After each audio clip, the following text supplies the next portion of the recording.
Hello, everyone. Welcome to another episode of Caregiving Gen X Style. I'm Steve Mullen. And I'm Jennifer Mullen. We are not numbers people. Nope. We are communications people. Yep. But we do like a good survey. In this episode, we're going to talk about a survey that was conducted a few years back that had some fascinating and sometimes startling facts about caregiving. But first, before you ask me how my mom is, we have some really exciting news to share. We really do. Yes. We found out, thanks to a listener who emailed us, about a week ago, that we, Caregiving Gen X Style, was featured in AARP magazine. Which is really exciting, but also mildly depressing that we're in AARP magazine. Right. We definitely felt a little old, I think, when we saw that. We also didn't believe it, right? So we get the email from the listener who says, congratulations on being featured in AARP. And we're like, really? Actually, it was from someone, by the way, who we're going to have on as a guest in probably a couple of episodes. Right. And we thank her. Nicole, you're going to meet Nicole. Thank you for that. But we were a little skeptical initially because we really thought what is this exactly? And you and I, we were sitting out on the deck, hashtag Mullen Deck Life, madly. And Googling, trying to figure out what was going on. And we finally, let's see, did we find it? We did. We found it. No, we didn't actually. I went back to Nicole and said, where is this? Okay. And she said, it's in the print magazine. She said, I looked at the digital version and she said she couldn't find it. So that's why we were not finding it. Plus, the digital version is membership only, so it's probably not open to Google. Right. So that's why we couldn't find any of this. But we did eventually acquire a couple of copies of it.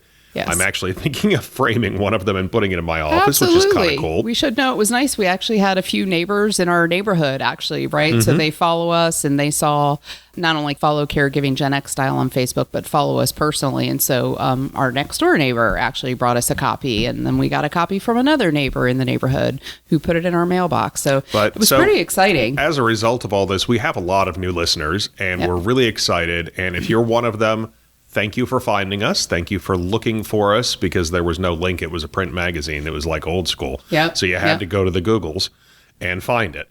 So thank you for finding us. Thank you for listening. We're happy you're with us. Also, what's super exciting about it is that Rob Lowe is now going to be my new bestie. Because he's on the cover. He's on the cover. Which is depressing in and of itself. Well, yes, he is on the cover, but as someone, another listener, a colleague, friend of mine texted me and said, what is he even doing on the cover of AARP? Because he literally does not age, which is true. Mm-hmm. But I'm pretty excited because I'm now 1 degree of separation from Rob Lowe. So it's true. Right? Sure. Yeah, I feel like he's going to call me just to chat. Hey, Jennifer, how you doing? Exactly. Right. It's going to be awesome. Okay, then. Love it. Okay. So anyway, but first, Jennifer, how's your mom? Goggy's doing well. She has had a little bit of a dental issue this last week. She chipped a front tooth. And, now that I'm saying it out loud, I completely forgot to ask how or when it got chipped. So my brother actually texted me. He was with her and, said, Mom chipped a tooth, but we've got a dentist appointment for her in a couple of days, and I'm going to take the insurance cards over to the dental office and drop them off. But is there any way that you can take her to that appointment? Sure, no problem.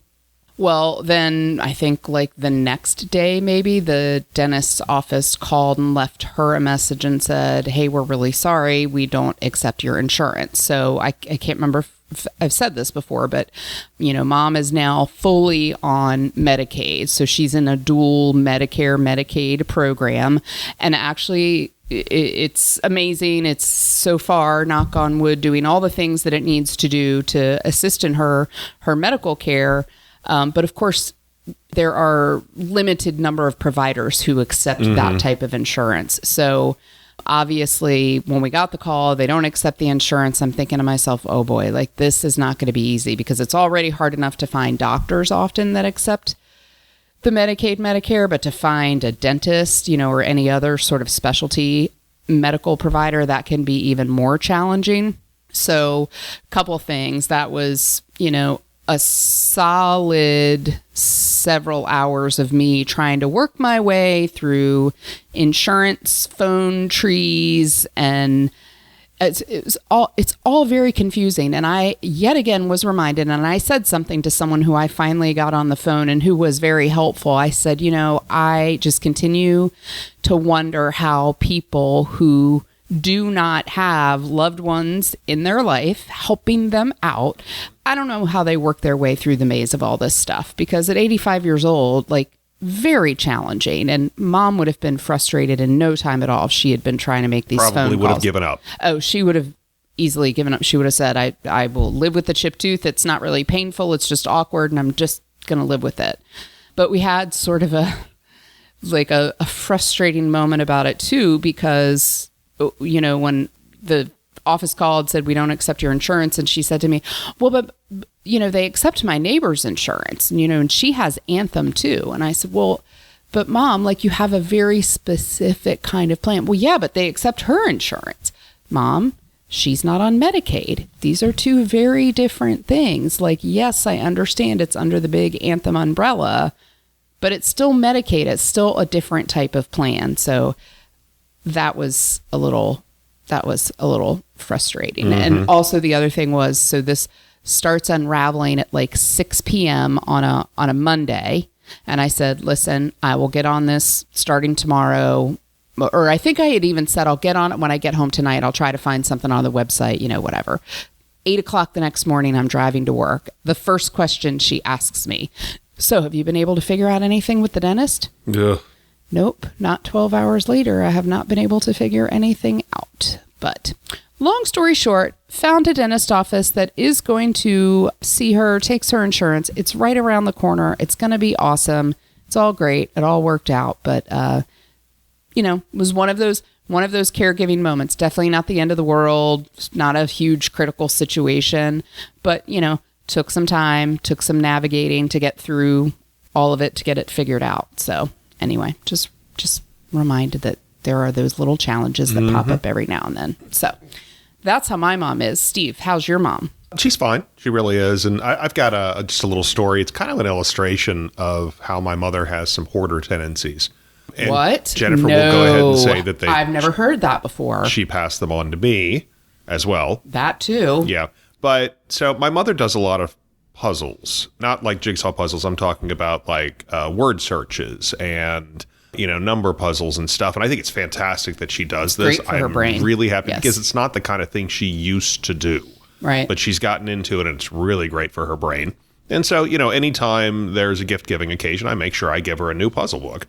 And I'd given her a new one, I think it was around Christmas. And, a few weeks after that, she said, oh, I just finally finished the puzzle book that you gave me for X. I can't remember what it was for. And I said, oh, well, okay, well, let me just go ahead and give it to me. I'll go ahead and toss it in the trash. She said, well, I don't know. Maybe I should keep it. And I said, what for? What exactly? She going to go through and erase everything she did and reuse it? And that's what I looked at her and said, why do you want to keep a finished puzzle book? Did you do all the puzzles? Oh, yeah, I did all the puzzles. Why are we keeping this? Please tell me she let you throw it out. Oh, I finally talked her into it. She was not real happy about it, but why would you want to keep that? Yeah. I mean, I know she'd been doing those puzzles for a long time, months and months, but come on. Yeah. Yeah, I mean, that's just who my mother is. Yeah. It's not shocking. I'm not surprised. If you know her. It's not shocking at all. Or if you've cleaned her house out before. No. Yeah. Yeah, all you new listeners, make sure you go back and listen to the Nightmare of Cleaning Out parts 1 and 2, and you will know a little bit more about my mother. Yes, and then you will want to go home and purge at your own home. Yes.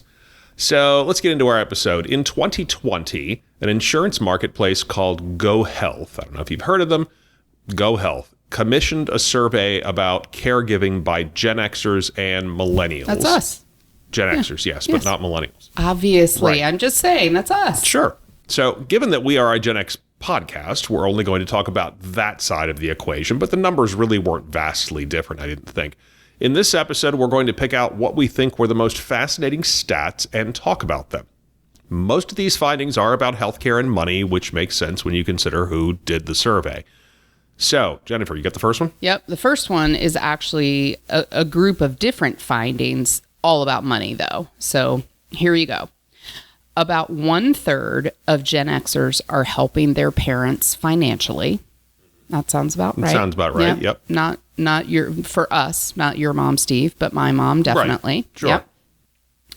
3 out of 5 Gen Xers help their parents pay for healthcare bills. That's a 3 out of 5. That's a lot. Yeah. And that's really interesting too. So that's 60%. Yeah. All right. Yeah. Remember at the beginning when we said we're not numbers people? Yep. So healthcare bills, that's really interesting. And about 1/4 of Gen Xers believe that their retirement plans will suffer due to helping their parents financially. That's really interesting too. And I think about conversations that you and I, Steve, have had and with our lovely financial advisor.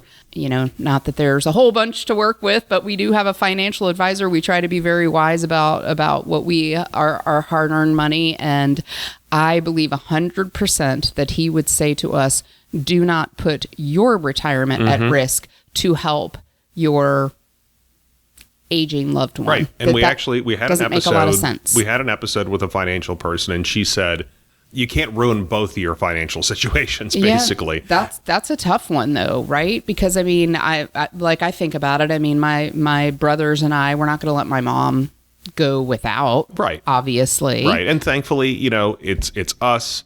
It's your 2 brothers, so it's being split a little bit at least. Yes.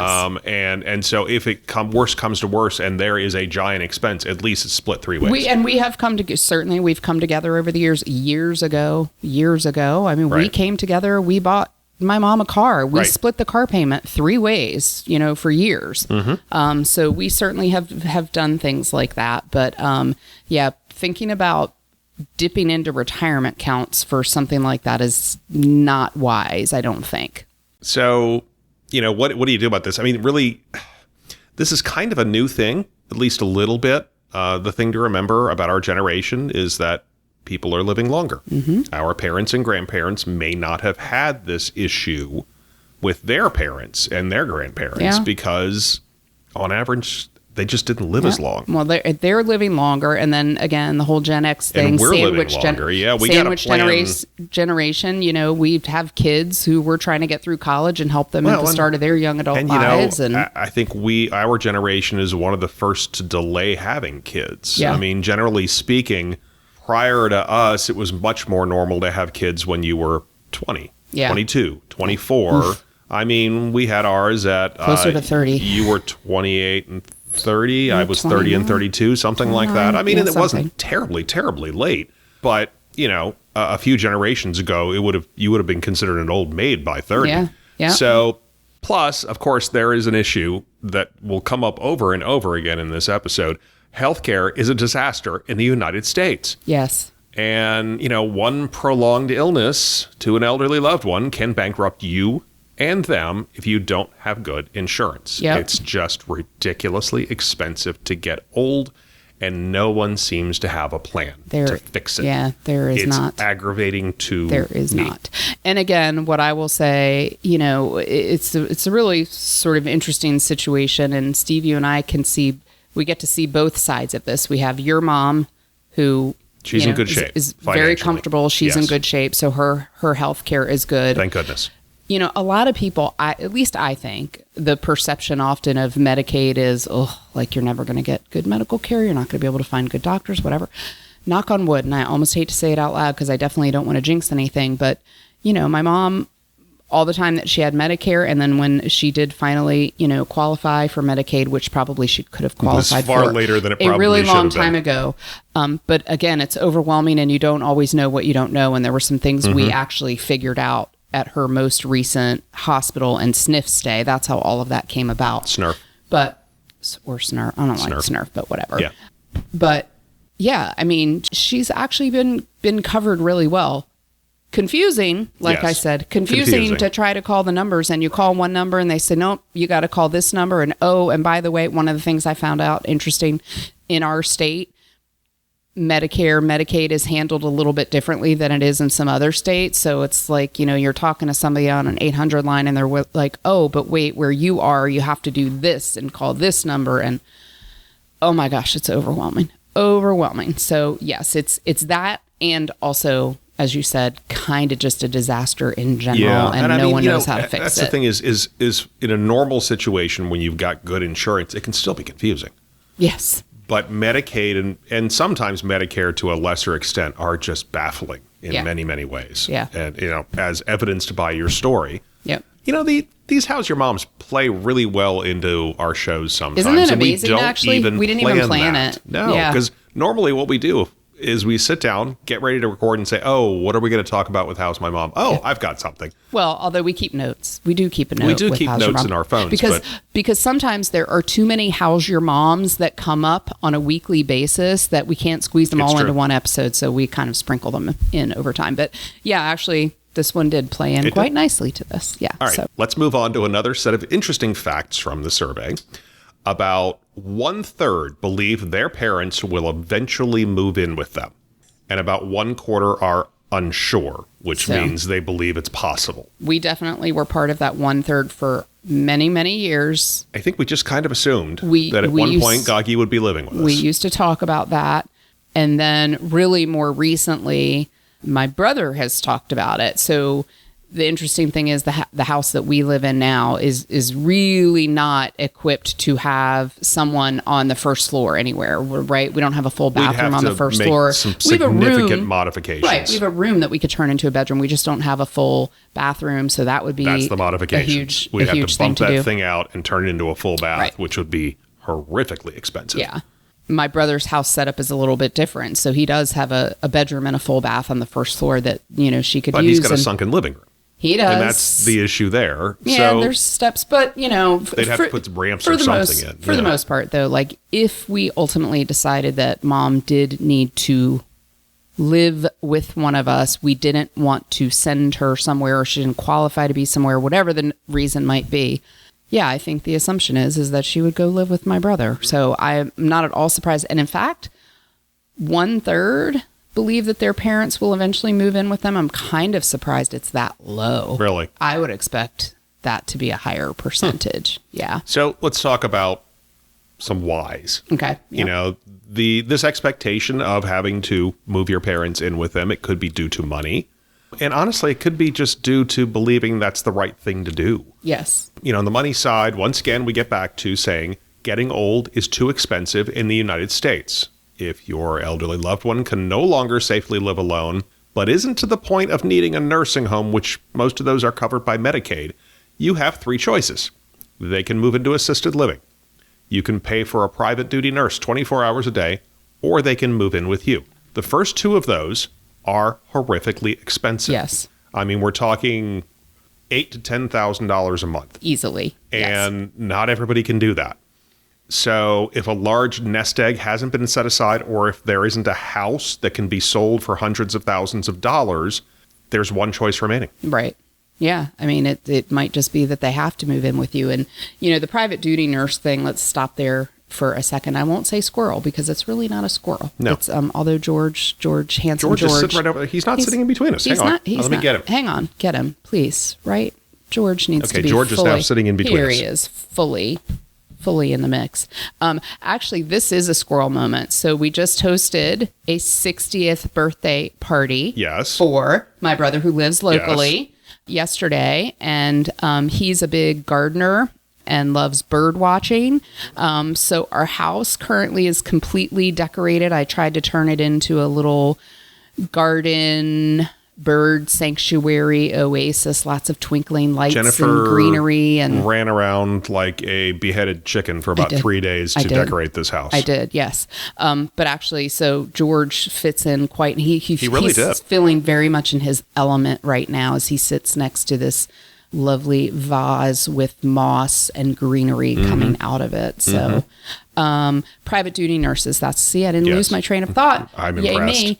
We have talked about it on the show before because it is something that we considered when we knew that your mom was, no longer really going to be able to live independently. And not only did we discover how expensive it would be, but just for anyone, in case you didn't hear that episode, which now has been a long time ago, we really had some light bulb moments go off when someone said to us, don't forget, okay, so let's just say that you can afford to hire 3 nurses at 8-hour shifts each, right? So 24/7.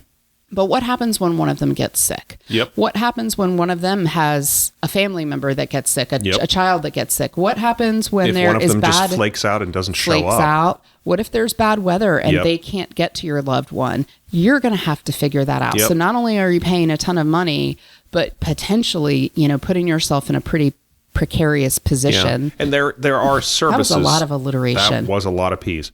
There's services you can hire where they bring the nurses in. You pay more for that. But yeah, that would take care of the, so-and-so sick. We'll just bring in our replacement nurse, but you pay a lot more for that. Yeah.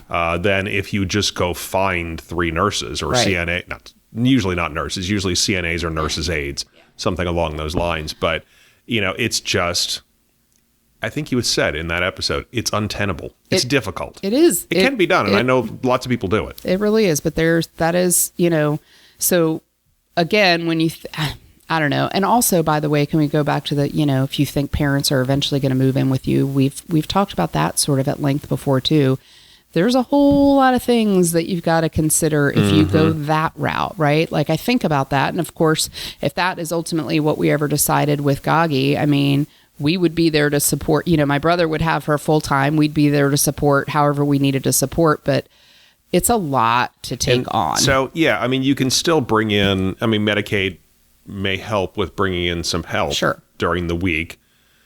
But the thing you got to remember about that is suddenly you are the CNA. Yeah. And you got to do all the things that a CNA would do. Yeah. And I mean, I am very fortunate that I have not had to do, well, at least not long term anyway. Yeah. There have been periods where I've had to do those things and I don't want to, and I don't want that to be my life. Yes. I know for some people there is just no other choice. And those things, folks out there, I mean, we were talking about the, toileting, showering, cleaning up. Stuff. Yeah. Yes. It's we've both been in those situations, probably my brother and I a little more than you, and for some, mine have been short weeks. periods before she got into assisted living. There was a few week period where and anybody who's doing that, I applaud you because it is not easy. It's not easy. It's not fun. And the other thing we should bring up is that some people believe they will not put their loved one in assisted living or a nursing home, and that they should or have to feel like they have to. It's a cultural thing with some people. It's a guilt thing for some people. And, I'm not going to send mom to a home. Yeah. Or it's a concern, and this can be a legitimate concern. It is a concern about the level of care that your loved one will receive. Because as we know, you and I, with both of our moms, we've been in situations where they have been in facilities. Some experiences have been better than others. Yes.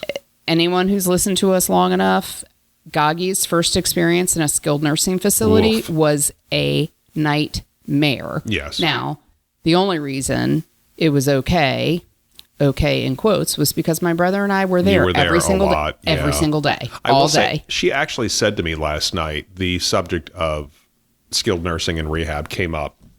And she said the most recent place she was in, which, again, for people who have been listening for a while, my mother had stayed in that same sniff, whatever, 5 times now. Yeah. She stayed there once, and she said, it was so much better than the other place. Although she complained about it while she was there. And I said to her, I said, there are things to complain about. None of them are perfect. And, the big one is usually the food. Right. The second one is how quickly they get to you if you need help. Just some are just grades of better than the other. And that's what it is. So anyway, to circle back, right? That's, yes, sometimes it's a cultural reason that you want to move your elderly loved one in with you. Sometimes it is just literal, actual guilt. You can't handle thinking of anything else. And then some of it is legitimately just being concerned about the care they would receive. And that's, those are tough choices to make. So, all right, well, let's move on to the next set of stats that are all about healthcare management. So exciting. Right? It is. Well, it's interesting. Maybe exciting is not the right adjective. According to the survey, nearly 40% of Gen Xers manage their parents' health care. That's another one that seems like it might be a little low. It does. Well, We're thinking about our friends. Okay, so we have friends who have parents who are significantly healthier than our parents. Right. And they do all their stuff by themselves. They don't have to. The parents do, right? Yeah. So yeah, that they don't doesn't need seem, the help. So 40%. So I guess that's what it is. Yeah, 40% doesn't really seem all that low to me, because it's not that our circle of friends. It's not they don't have, they're paying attention to what's going on with their parents and ready to help in any way Yes, they need to. They just don't need to. Haven't had to provide the level of care Yes. that we have for our moms. So I don't know. 40% maybe sounds about right to me. This next one, all right. it's going to knock your socks off. 45%, so almost half, 45% have spent more than $10,000 on their parents' health care in the past year. 20% have spent more than $20,000. That is insane. It is. And think about it. This was 2020, 5 years ago. Inflation. It's probably gone up quite a bit. But what are they doing to this? I mean, like, in theory, your loved one, elderly loved one, has health insurance. Like, man, that's a theory. lot. Well, just a lot of the problems that people get into where, they may have Social Security, they may have maybe a little pension, and those two things take them above the point where they can qualify for Medicaid. Yeah, and so they qualify for Medicare, which in some cases just is not enough. Yeah. No, that's true. So that's really what it is, I think. Yeah, I guess so. Yikes, it can get expensive. Again, it's ridiculous how expensive it is to get old in this country. It is. So there's one more. One more in this category, and that is, on average, we spend, meaning Gen Xers, spend 11 and a half hours per week managing those healthcare needs. And that probably, it's an average, right? Certainly, I think so some with weeks you'd it's have way to add you plus your brother, right, and some weeks it's way more than others. And it depends too what you put in the category of healthcare needs, right? If you want to talk about this last week when I was trying to make calls about dental plans and make my way through the maze of insurance and Medicare and Medicaid, and then find the dental plan and then call the dental office. I mean, yeah, I believe it. I mean, I'm not saying it took me 11 and a half hours. It didn't, but it depends. What else do you put into the category of, sort of healthcare? So 11 and a half hours a week. I could see it. That probably sounds about right. Particularly if you're taking care of your elderly loved one in your home or their home 24 hours a day. Absolutely. That's probably way more than that. And we had the dentist issue this week, and then Mom had an eye appointment. My brother took her to the eye appointment. She has a cardiology appointment on Monday. Yep. I'm taking her to that. And then she's got the dentist appointment to take care of the chipped tooth next week. So I'm not sure one of us is taking her to that. I mean, yeah, by the time you factor all that in too, it can be a lot. But, unless you live the life of a caregiver, that seems like an awful lot. And, our healthcare system is broken. It is. We should not have to spend $20,000 out of our own pockets to take care of our parents. Full stop. End of story. Yeah. Agreed. Yep. Agreed. All right. So here's another. Nearly 60% of Gen Xers say their caregiving journey began after a medical event suffered by their parents. This seems very... And it was for me. That's what it was with my mother. It was, she had a spinal cord compression. Her legs stopped working. And, before that, I was helping a little bit. I mean, and we got to remember, that with her, it happened kind of in the middle of the pandemic. Yep. So, and I'd been going over there to help a lot more because of the pandemic. I wanted to keep her in her home. Right. And to basically try to keep her from going to Target. Yes. But that was when it really ramped up with my mother. Now, with your mother, it's been more of a slow... Well, she did have... she had the surgery. So it's a little of each, right? So Mom, has severe rheumatoid arthritis, which means over the years she's had, both of her knees replaced. And so, certainly my brother and I were there for those, surgeries. And then with the rheumatoid arthritis, she's had sort of above average... for a steady long period of time, number of doctor's appointments and lab work and all those things that have needed to be done. And so I think our benchmark was probably, a little higher than maybe most people's. But then yes, again, back during the pandemic, man, we just got hammered between both our moms. Mom had bowel and for surgery. those of you new listeners, if you did not start listening from the beginning, our introduction episode explains a lot of how this all started. Yeah. And by the way, I'm going to say this, and I think I posted this on Facebook. If you are brand new, we invite you to please go back and listen to the early episodes. Start from the beginning. These episodes they're not dated. I mean, yeah, the How's Your Mom's, but actually you can kind of follow our journey a little bit. This is what I've said to people, right? Like one episode is not predicated on the one before it. However, if you start from the beginning, yes, you do follow along a lot. Try to tell a little of a story along the way, and hopefully you get to know us a little bit. You get to know our moms a little bit. You get to know some other things about us. You get to meet our daughter, our son. They've been on the podcast, etc. But yeah, with Mom, it was, she had some bowel surgery, and it was very complicated because she was, 80 years old, and that was sort of the first major thing that happened with her. You were helping her out before that a lot more than I was helping out my mother. Definitely. But it was a trigger. It was normal for us, yes, though. Yeah. Yes, but so, for most people, or for many people, it can be an event like a surgery. It can be an event like, well, my mother's is a little unusual, but things like strokes, heart attacks, those tend to lead to someone needing a lot more help. Right. But I would say, you said 60%, or who read that? Did I read that? You did. I did. My goodness. I would imagine is your memory going, Stephen? Oh, God.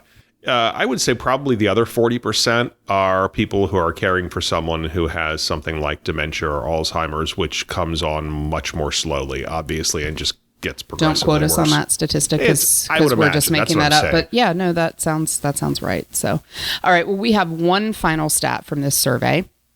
Actually, there's 2 bullet points here in the copious notes, so it might be more than one. All right, it's a group of statistics. Okay, I'm just saying.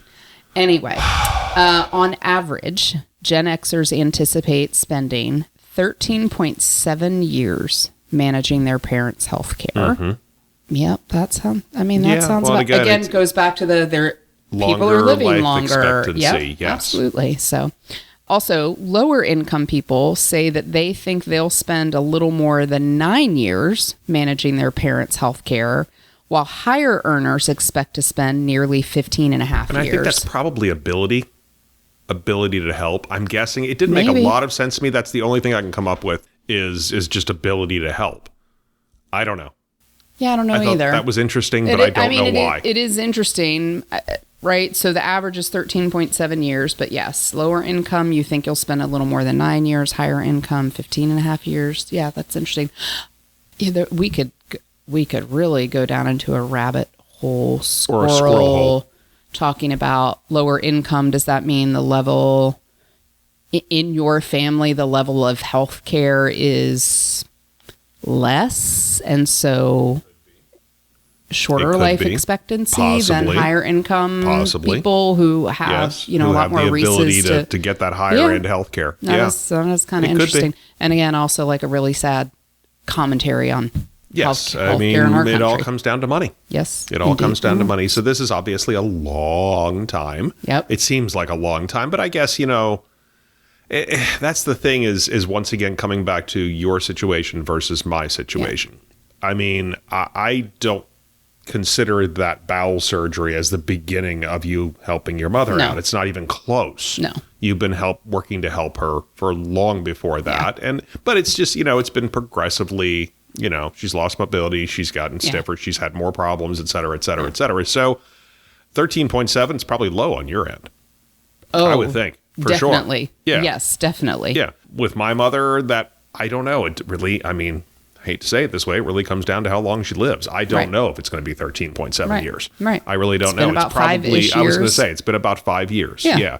So it's just, we'll see. Yeah. We'll see, people regularly living into their 90s, and the idea of at least helping a little bit to manage parents' health care for nearly 14 years doesn't seem out of bounds at all. I mean, it really doesn't. And again, it all comes down to we don't want to freak people out, right? Like, it depends on what your people are listening and say, no, I'm not doing it anymore. Run. It's your definition of managing. And, some of it's based on the ability of the person you're caring for. What can they still manage? And then what are the things that you just choose to manage for them? And like one thing that comes to mind is, my brother and I have a system now, and I may have mentioned this before, but we have a system for counting out my mom's medication. Actually, I believe it was in the last episode or the one before that. Yeah, I right. can't remember so we which have one. a daytime pill box and a nighttime pill box, and there's so many different medications, and some are taken on certain days at day and night, and some are taken on other certain days, and it's all very confusing. And could my mom still do it? And I sometimes wonder if we should still be letting her do it. Would that be good for her brain function? But also it's medication, and it makes me very nervous. And even I get nervous and confused when I'm counting it out. Medication is a thing you have to get perfect. Right.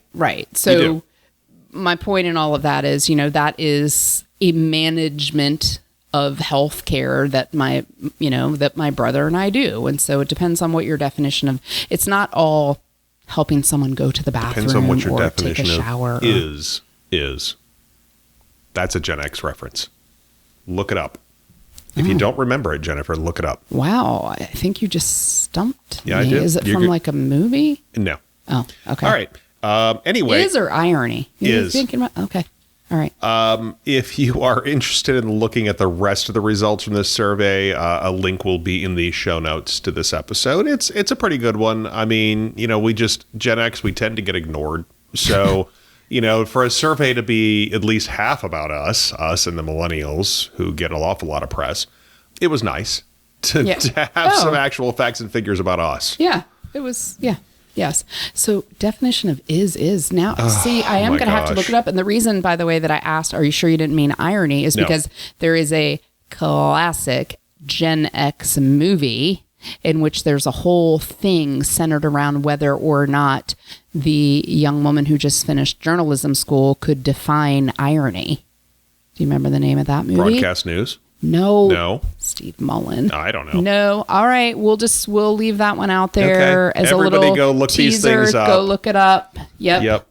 Thanks to everyone for listening. Thanks to our old, diehard listeners who have been here from the start. We're all old at this point, and thanks to our new listeners. If you want to get in touch with us, we always say questions, comments, inquiries, etc. You can email us at caregivinggenxstyle@gmail.com.